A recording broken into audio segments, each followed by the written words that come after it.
Ya, Assalamualaikum warahmatullahi wabarakatuh. Kami dari Waalaikumsalam. Iqbal siapa nih? Udah ya, ini nggak gua itu buat punya teman yang nama Iqbal nggak di accept lagi ya. Kita udah mau mulai soalnya. Kami dari Prodi Fisioterapi Universitas Benawan. Saya bertiga, saya sendiri Chandra Visokoro Manotomo Putro, ada Akmalkan dan Aditya Nanda Nugraha, Aditya Nanda Anugrah ingin berbagi ilmu tentang uh, exercise for body recomposition. Jadi ini buat teman-teman yang mau diet dan membuat otot. Ya, untuk presentasinya akan dibacakan pertama oleh Aditya. Silakan Aditya.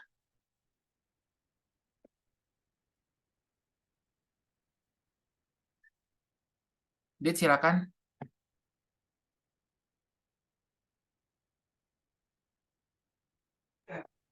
Ini untuk deskripsi pelatihannya, ini ada 5 macam. Bagi Anda yang memiliki klien yang membutuhkan pelayanan, metabolic comfort ini pengetahuan tentang apa yang Anda butuhkan. Dan ada dasar pemahaman metabolik dan dapat dipakai sebagai strategi untuk monitoring penggunaan kalori dan apa saja yang mempengaruhi metabolic rates. Bagaimana mengukur efek apa sih nih efektivitasnya Efektivitas. Oke. dan ada apa komponen metabolik yang mempengaruhi weight loss and weight gain learning muscle. Oke, Next. nextnya ada objektifnya, penjelasan metabolis dan komponen utamanya, memiliki alat ukur untuk menghitung resting metabolic rates beserta limitasinya, mendeskripsikan faktor kunci dari metabolisme antara yang dapat Anda kontrol dan tidak dapat Anda kontrol, menjelaskan strategi terbaik untuk meningkatkan metabolic rates dan overall caloric expenditure, mengembangkan strategi program untuk metabolic rates dan overall calorie expenditure bagi klien slimming atau building.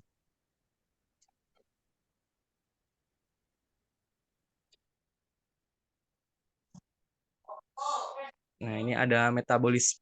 Metabolisme adalah serangkaian biom Biochemical.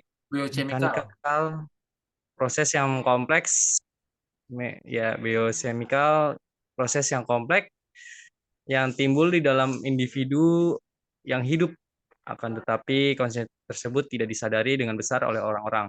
Dan bagi sebagian lainnya, metabolisme adalah suatu black box. Energi balance sama dengan intake expenditure.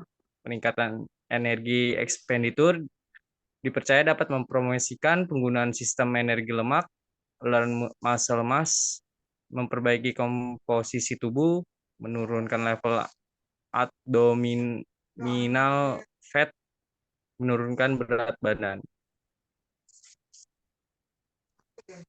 Ini ada weight loss versus fat loss. Jadi, Bacanya. mungkin Adit, saya mau bantu jelasin. Jadi ada perbedaan weight loss dan fat loss.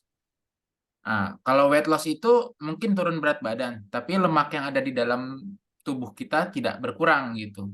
Jadi benefitnya ada di sini. Kita lebih fokus ke fat loss-nya. Kalau cuman weight loss, teman-teman itu bisa fitnessnya bisa jadi berkurang. Jadi kayak gampang capek. Terus kedua, kekuatannya bisa jadi berkurang, performanya juga jadi jelek. Mungkin kalau buat teman-teman yang sering olahraga, dan kita akan lebih cepat menua kalau sekedar fokusnya ke weight loss dan akan mengurangi imunitas kita. Sedangkan kalau fat loss improve fitness kita, dan menambahkan strength kita, kita akan mendapatkan puncak performa dari badan kita gitu loh. Terus kita bisa menghambat penuaan, delay aging, dan mengurangi resiko dari penyakit. Jadi gitu ya teman-teman. Nggak weight loss itu ketika turun berat badan, fatnya tuh atau lemaknya tuh harus turun. Jangan sekedar kita bisa diet turun 4 kilo selama 1 minggu. Itu yang keluar dari badan kita hanya cairan kita, kadar air kita, bukannya lemak kita. Jadi gimana caranya kita biar nurin berat badan dan fatnya, lemaknya turun juga, ada caranya. Ya, kurang lebih kayak gini. Jadi di dalam uh, weight maintenance, yaitu pengaturan berat badan, itu dipengaruhi beberapa faktor. Itu ada obat-obatan, ada aktivitas fisik, terus diet rendah lemak, sarapan dengan regular, kepercayaan diri, terus kita juga harus satisfied with result, yaitu kepuasan akan hasil yang kita dapatkan. Kita harus tahu, nextnya harus tahu tentang kesehatan. Fokusnya dari kesehatan, terus kita harus mengecilkan level depresi kita. Jadi buat teman-teman yang overthinking atau banyak stres, misalnya ada masalah, udah ketakutan, nah itu coba di manage. Dengan cara apa ya? Dengan cara latihan tentang apa yang mau dihadapi itu ya, terus mencoba dihadapi dan mungkin bisa sharing-sharing tentang masalahnya ke teman biar teman-teman dapat jalan keluar. Itu. Terus ada personality trait, ada therapeutic alliance, dan long term gitu. Kurang lebih ini yang dibutuhkan, faktor-faktor yang menyebabkan kita bisa memaintain berat badan. Lanjut, Dit. Ini ada total daily energy expenditure, metabolis Bahas dalam Indonesia aja ya. ya dalam perspektif energi, metabolisme ialah total energi yang dikeluarkan pada periode waktu tertentu, biasanya dikenal dengan istilah total energy expenditure (TEE) atau total daily energy expenditure (TDEE). TEE atau TDEE terdiri dari 3 komponen utama, yaitu resting metabolic rate atau RMR, yaitu representasi energi yang dibutuhkan untuk tubuh dapat berfungsi pada saat true istirahat. 60-75% dari TE ialah RMR. Beberapa literasi mengartikan sebagai REE atau BMR. Dan ada thermic effect of food, TEF.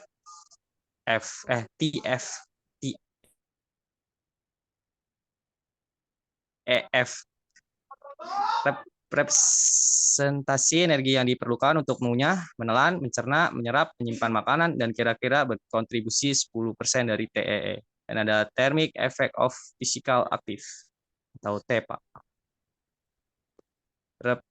Representasi energi dari exercise, PA, dan NEAT yang berkontribusi sekitar 15-30% dari rata-rata individu. Ya, nextnya di sini adalah rumus dari TE atau TDEE sama dengan RMR ditambah TEPA ditambah TEF ditambah NEAT. Ya ini penjelasannya ya. Jadi TEE adalah total energy expenditure sehari-hari ya. Kita ngomongnya dalam 1 hari. Terus kedua ada RMR adalah yang dijelaskan Andi tadi, resting metabolic rate. Bisa dikenal BMR. BMR itu adalah berapa kalori harian yang kita butuhkan untuk sekedar bernafas dan melakukan aktivitas biasa. Jadi kalau teman-teman RMR atau BMR tiap orang tuh berbeda-beda.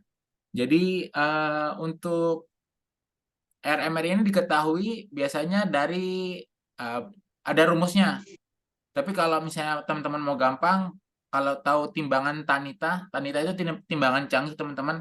Jadi ketika kita menimbang, atau sekarang ada kayak timbangan Xiaomi lah yang bisa connect ke handphone, dia bisa mengukur RMR di badan kita. Kalau badannya besar, cenderung RMR-nya banyak. Kayak saya gini, minimal saya pernah nimbang, kalori harian saya itu kurang lebih di angka 2.800 kalori.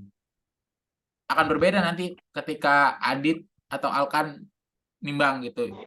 Adit mungkin bisa jadi cuma 1.700 atau Alkan juga sekitar segitu. Tergantung dari berat badan juga. Terus ada TEPA tuh thermic effect of food. Jadi termik yang dihasilkan oleh makanan, terus termik yang dihasilkan oleh aktivitas, dan NEAT ini non-exercise activity thermogenesis. Jadi seberapa kita bisa mengeluarkan kalori tanpa exercise, yang kayak saya bilang tadi, sekedar bernafas, tiduran, leha-leha, itu tetap kita mengeluarkan kalori tapi cuman tidak besar gitu. Di luar exercise kita berjalan atau berolahraga. Kurang lebih ini adalah estimasi formula RMR gitu. Jadi ada non-obese sampelnya berat dari 30 kg per meter persegi. Bisa dilihat ya teman-teman ini obese sampelnya, terus akurasi estimasinya, underestimasi dan overestimasinya. Ini akan mungkin untuk waktu ini tidak agak susah, mungkin teman-teman bisa nanya di lain kesempatan. Tapi saya terbuka untuk diskusi setelah presentasi ini. Dan ini adalah contoh variasi formula prediksi RMR. Untuk teman-teman yang di fisioterapi, belajar di fisioterapi, nanti ini kepake. Ada mata kuliahnya, nanti kita bisa belajar lebih lanjut sama dosen-dosen terkait gitu. Jadi RMR itu dipengaruhi oleh berat badan, umur. Nah, ini cara ngitungnya. Kurang lebih kayak gitu.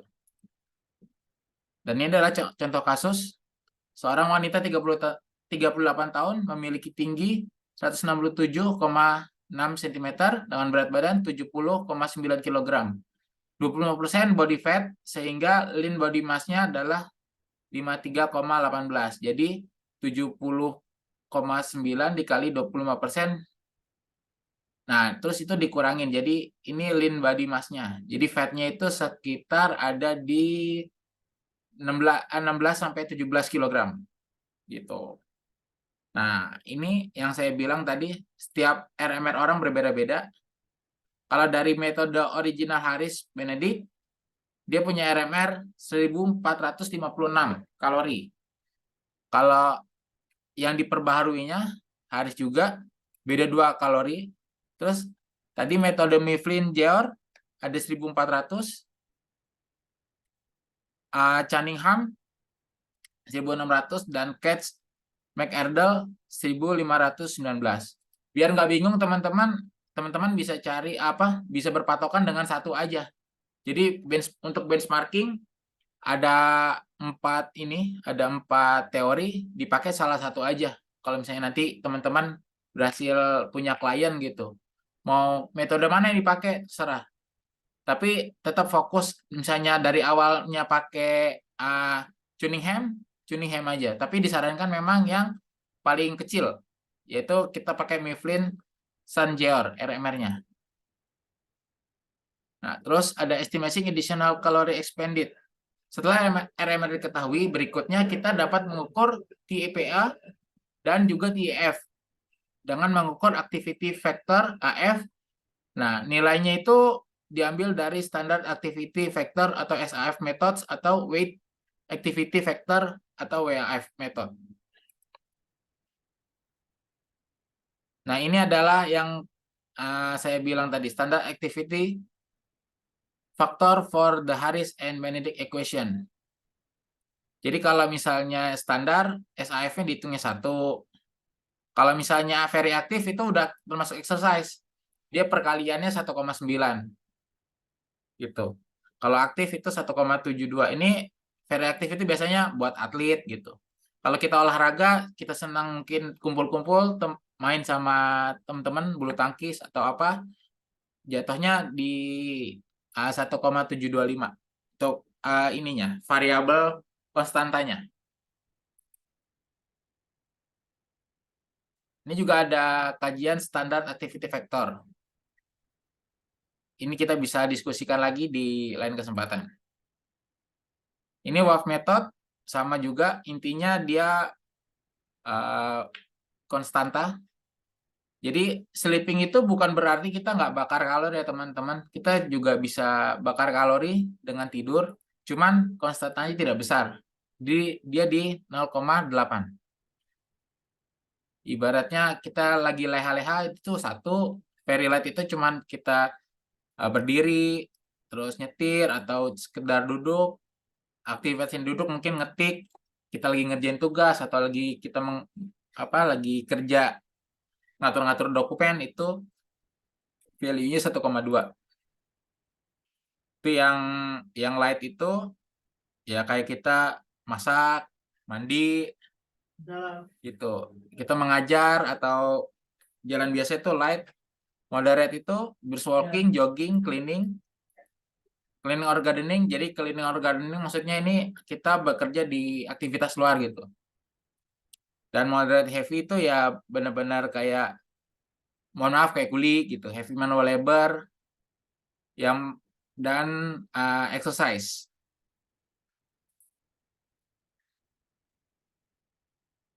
Ya, ini juga salah satu cara penghitungan kebutuhan kalorinya.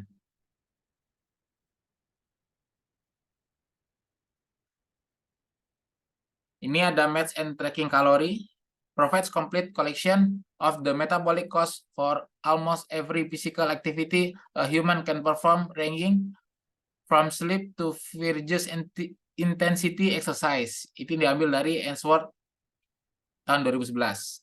Secara objektif, match mengukur berapa banyak energi yang seseorang gunakan dengan membandingkan pada saat individu istirahat.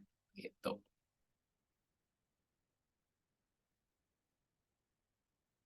Ini beberapa contoh-contoh kasus ya teman-teman, nanti bisa kita diskusikan kembali. Izin Alkan, silakan bantu membaca ini metabolisme dan weight loss. Waktu dan tempat dipersilakan. Oke, jadi ini metabolisme dan weight loss, ada fixed components atau bisa disebut RMR. Itu ada masa tubuh, usia, genetik, dynamic components, exercise, dan need.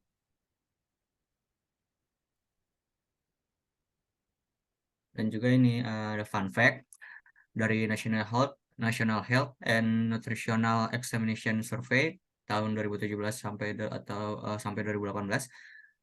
Rata konsumsi pria dan wanita itu sebanyak 2.536 kalori dan juga wanita itu 1.881 kalori per hari. Exercise hanya represent 3,9 sampai 9,6% dan 4,6 sampai 11,1% dari total kalori yang masuk. Sehingga perhitungan selain exercise seperti aktivitas dan bergerak serta perhitungan NEAT menjadi konsep baru yang perlu dikaji. Jadi ini perlu pengembangan terus ya teman-teman. Jadi nggak cukup dari teori-teorinya. Mungkin salah satu dari kita nanti yang suka dengan metode ini atau terjun di bidang ini bisa mengembangkan ilmu ini. Dan ibaratnya fisioterapi nggak cuman kita ngereparasi badannya teman-teman, maksudnya teman-teman yang lagi sakit gitu. Ini juga bagian dari fisioterapi juga. Jadi fisioterapi luas.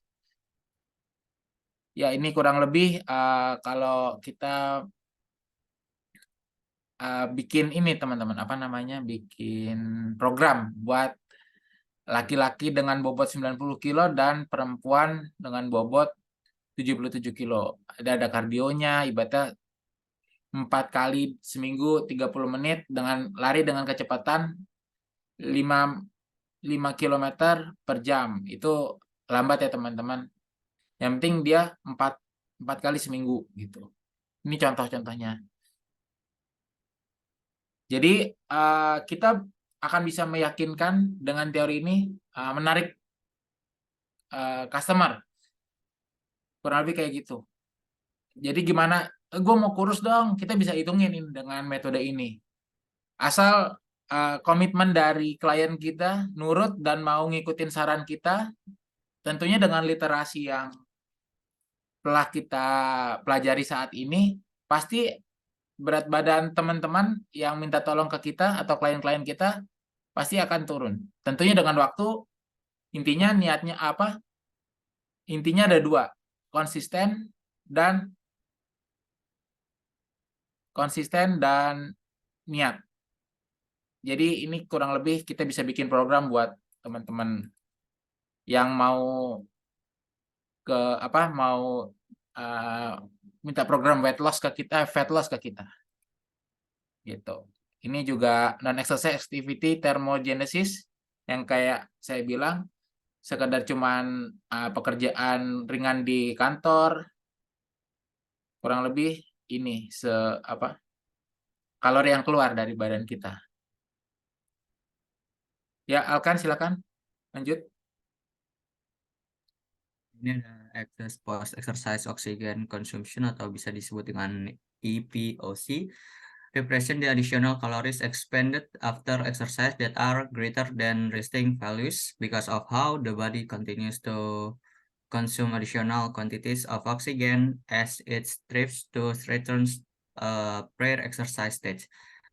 Mengembalikan cadangan oksigen, regenerasi anaerobik energi, pathway, lactate removal, glycogen resintesis, muscle repair and synthesis, dari jurnal Pocari tahun 2015 ya. Yes. Lanjut. Ini juga ada building lean body mass.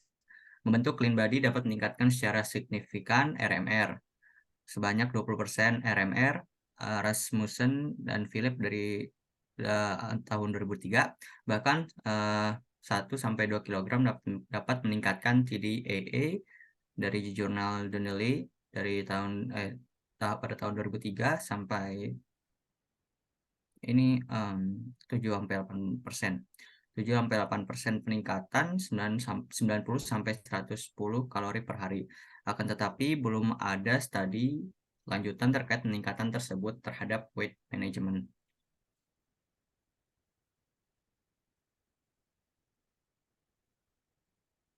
Ini adalah yang tadi kita bahas. Kalau teman-teman mau balance berat badannya, kita cuman perlu menyeimbangkan kalori yang masuk dan kalori yang keluar. Maksudnya apa? Kalori yang masuk itulah makanan. Makanan kita bisa dihitung kalorinya berapa. Itu kalau teman-teman ngelihat ada kalkulator kalori, itu aplikasinya ada di smartphone kalian. Sama kalori keluar. Kalori keluar itu dari mana? Dari kita beraktivitas. Boleh sekedar duduk, kayak mendengarkan presentasi ini, sampai kalau teman-teman berolahraga. Jadi itu menyeimbangkan kalori. Kalau misalnya kita mau weight loss atau fat loss, kita kalori in-nya harus lebih ringan daripada kalori out-nya. Jadi kita makan lebih sedikit dan bergerak lebih banyak.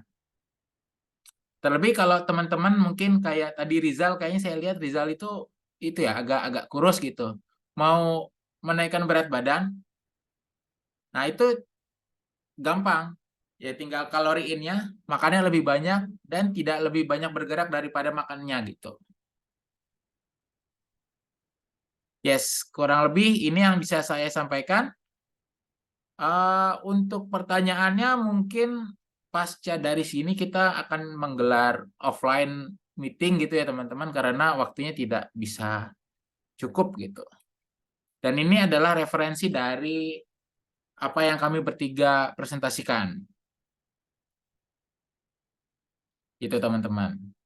Jadi kalau kita mendalami ini, kita bisa bantu teman-teman yang mungkin obesitas, atau saya membantu diri saya sendiri untuk bisa menurunkan berat badan kita dengan cara fokusnya ke fat loss, bukan weight loss. Nggak cuman berat badan aja yang turun, tapi ketika lemaknya turun, poinnya di sini. Ini bisa jadi menu utama kita. Gimana caranya kita bisa diskusi di luar meeting ini. Gitu. Teman-teman, terima kasih banyak telah menyimak presentasi dari kami. Memang kami belum expertnya ya, maksudnya belum paham betul, paling nggak kami bisa men-share apa info yang kami dapat dari workshop sebelumnya kepada teman-teman. Guna menambah pengetahuan teman-teman juga, semoga presentasi kami bisa dicerna dan bisa membuka insight lah ke teman-teman bahwa ini loh caranya kalau kita mau turun berat badan atau kita mau nurunin kadar lemak tubuh kita gitu loh. Dengan rumus-rumus yang tadi kita paparkan. Akhir kata, saya Chandra Visoko bersama Alkan dan Aditya izin mohon diri. Terima kasih buat teman-teman yang sudah hadir. Akhir kata, wassalamualaikum warahmatullahi wabarakatuh. Terima kasih banyak teman-teman. Waalaikumsalam warahmatullahi wabarakatuh.